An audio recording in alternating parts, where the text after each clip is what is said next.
Hi everyone, I wanted to jump on here real quick. I'm in Heathrow waiting to catch a flight and say a very quick thank you to Donald Trump. Never thought I'd be saying that. For articulating something so well and so clearly that I've been trying to describe for like decades. So I just read very quickly that he said that Greta Tunberg has an anger problem. So I was curious about that.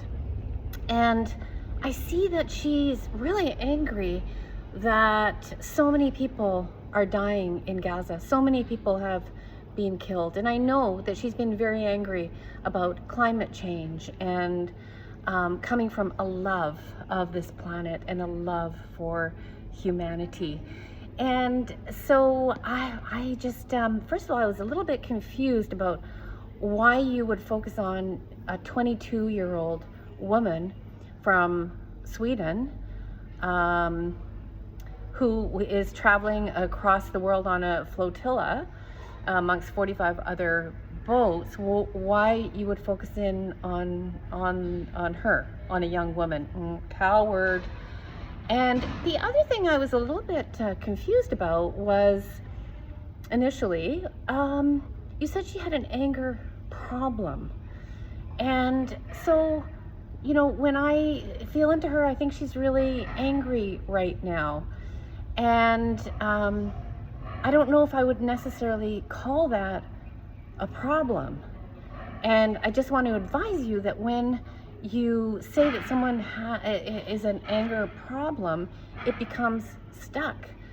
And so I would say that if you look at that and, you know, she's trying to save like many people in the world, she's angry. And then I remembered that you got a little testy around a late night show host saying something was a little bit negative about you.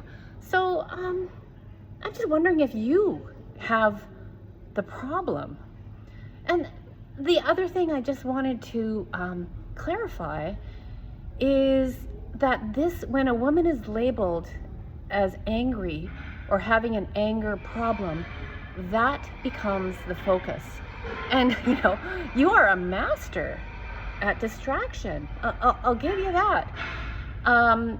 So that becomes the problem, as opposed to war, as opposed to, you know, massive amounts of people dying, or the fact that the planet's heating up. That becomes the problem. And this is what I have been talking to women about, so thank you, for decades, that when you feel and express your anger, and that becomes the focus, then there's usually a distraction going on. So thank you. And the other thing that I noticed was that when you pinpoint, well, first of all, she was 16 when she started doing this work a long time ago, as a teenager. And I know many people actually pinpointed her as well. Of course, you know, most wise people love her. And I remember back to when I was 16, and I certainly wasn't camping out getting angry about the world. I was probably more concerned about, you know, the pimple on my face and being worried it was going to show up next day when I had to go to school. So I'm just curious about what you were doing when you were 16, what you were doing when you were 22. You know, and the other thing that it highlighted for me, and I'm hoping now the rest of the world, is the risk that it takes women to express anger. So I think this will make sense to a lot of my clients. So I thank you for this. That when somebody tells them they should, you know, deal with their anger, or you know, feel and express their anger, or do whatever, and they're not able to, you know, they start blaming themselves.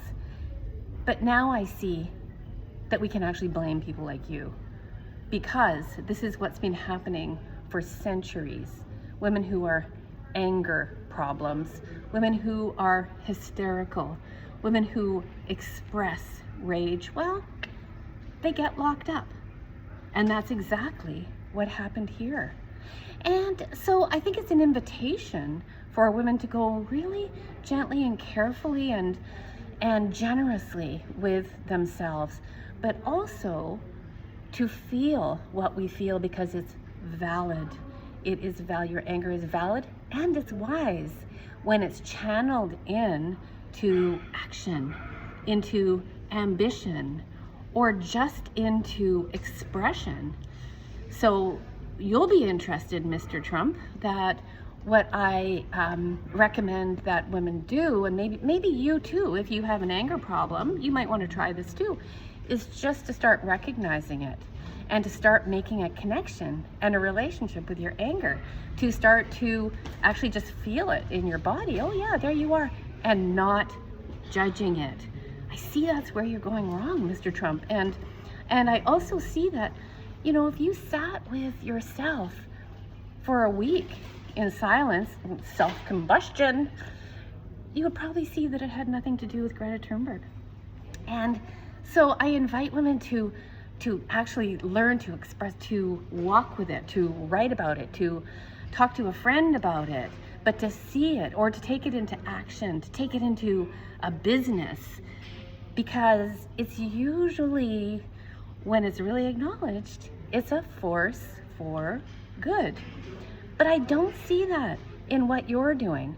And so I really want to thank you for clarifying this for the world, because I know as well as you do that repressing anger is very, very bad for your health. Maybe it changes your skin orange. I don't know.